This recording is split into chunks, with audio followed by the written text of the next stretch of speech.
Radhe Radhe friends.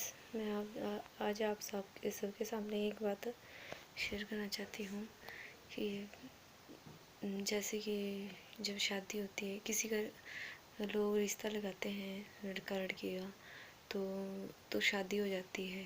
लेकिन जब उसको लड़की को परेशान किया जाता है उसके ससुराल में, मतलब मेरा कहने का मतलब ये नहीं है कि ज़रूरी नहीं है कि लड़कियां ही परेशान होती हैं, लड़कियां भी अपने ससुराल वालों को परेशान करती हैं। लेकिन जब भी ऐसी स्थिति होती है तो उनको एसडीएम के पास, कोर्ट में ऐसे इधर उधर जाना पड़ता है।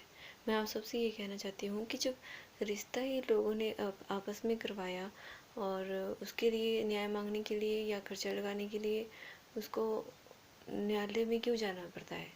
इससे अच्छा तो ये है ना कि जब हम किसी का रिश्ता तय करते हैं, शादी तय करते हैं, तो उसी वक्त एक ऐसा एक ऐसी एप्लीकेशन, एक ऐसा सिस्टम बनाया जाए कि उसमें लिखित रूप से दोनों की तरफ से ये लिखा जाए कि वो अगर कुछ भी ऐसी स्थिति आती है, कल को खर्चा नहीं देते, बच्चे हैं, कईयों के बच्चे हैं, कईयों के क्या, मैं अपनी बात ले रही हूँ। मेरे 2 बच्चे हैं, मेरा पति मुझे कोई खर्चा नहीं देता नहीं, और ससुराल वाले भी मेरे को परेशान करते हैं।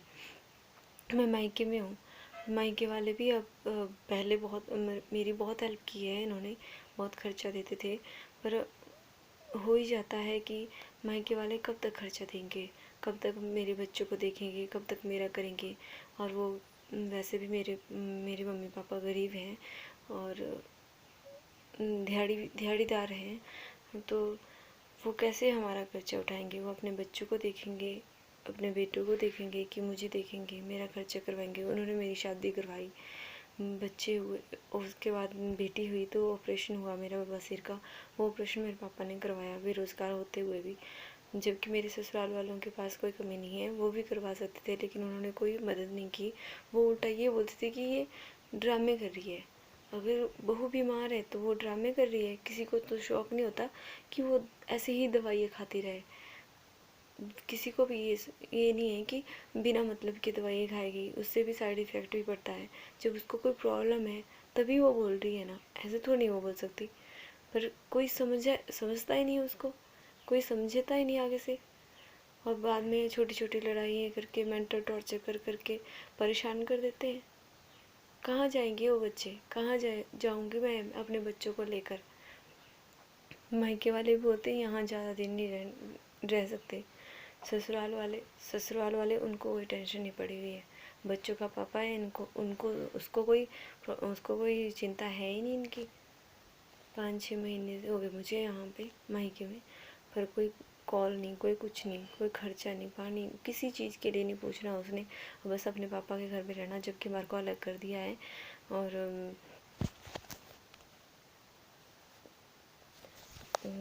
हमारे को अलग कर दिया है, तब भी कोई उसको टेंशन ही नहीं है कि वो कहाँ है, वो जिंदा है या मर गए हैं।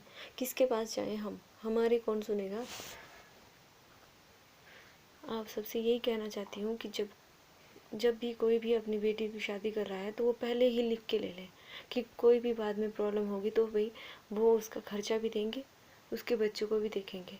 कहाँ कहाँ जाती फिरूँ मैं, किसके पास जाऊँ मैं? कोई बोलेगा एसडीएम के पास जाओ, एसडीएम के पास गई, वहाँ पे मेरे को कोई न्याय नहीं मिला। और उसके बाद कोई बोलता है कोर्ट में जाओ, कोई बोलता है महिला आयोग में जाओ। मैं कहाँ भागूँ? बच्चों को लेके मैं कहाँ जाऊँ? मैं अब उनके साथ लड़ने के लिए जाऊँ वहाँ पे कि अपने बच्चों को देखूँ? मेरे पास कोई जॉब नहीं, मेरे पास कोई काम नहीं। मुझे धोखा करके तो शादी की मेरे साथ कि हम करवाएंगे सब कुछ, इससे ट्रेनिंग करवाएंगे, ये कराएंगे, वो करवाएंगे, हमारा बेटा तो मैनेजर है होटल में, ऐसा है वैसा है। जबकि वो कुछ भी नहीं था। झूठ बोला उन लोगों ने हमारे साथ, मेरे साथ तो धोखा हुआ है। अब कहाँ जाऊँ मैं? फिर भी मैंने एक्सेप्ट किया उसको, फिर भी उन लोगों को मेरी कोई कदर नहीं है, कुछ बोल नहीं रही हूँ तो मतलब जो भी उनके दिल में आता है वो बोलते रहते हैं, वो करते रहते हैं। कोई सामान के लिए पैसे नहीं देने, कोई खर्चे के लिए नहीं देने। बच्चों के साथ कितनी प्रॉब्लम होती है, किस तरह से कितने खर्चे होते हैं बच्चों के साथ। अगर मैं अकेली होती तब भी मैं कुछ करती, थोड़ा बहुत गुजारा कपड़े, लोगों के कपड़े सिल के कर रही हूँ मैं। पर अब मैं कहाँ जाऊँ? अब मैं आपके सामने ये रख रही हूँ कि अपनी बच्चियों को ऐसे ही किसी के जो भी गलत बोलते हैं, झूठ बोल देते हैं, धोखे से शादी कर लेते हैं अपने बेटों की, और वो नहीं हो उसके लायक, बाद में आपकी बेटी को परेशान करते रहे, इससे अच्छा ये है कि उनसे पहले ही सब कुछ लिख के ले लो। उनकी कानूनी कार्रवाई जो बाद में होती है वो पहले ही ले लो कि वो खर्चा देंगे, अपने बच्चों का भी देंगे, और कोई भी कल को ऐसी स्थिति आ जाती है तो वो करेंगे।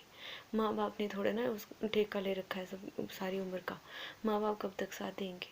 भाई बहन भाई हैं, उनकी अपनी लाइफ है, उन्होंने भी तो, उनकी भी तो अपना परिवार होगा, उन्होंने उनको भी तो देखना है। उन्होंने ये थोड़ा ना कि अपनी बहन को ही देखना है, अपनी बहन के बच्चों को देखना है। मैं ज़्यादा नहीं बोलूँगी, धन्यवाद।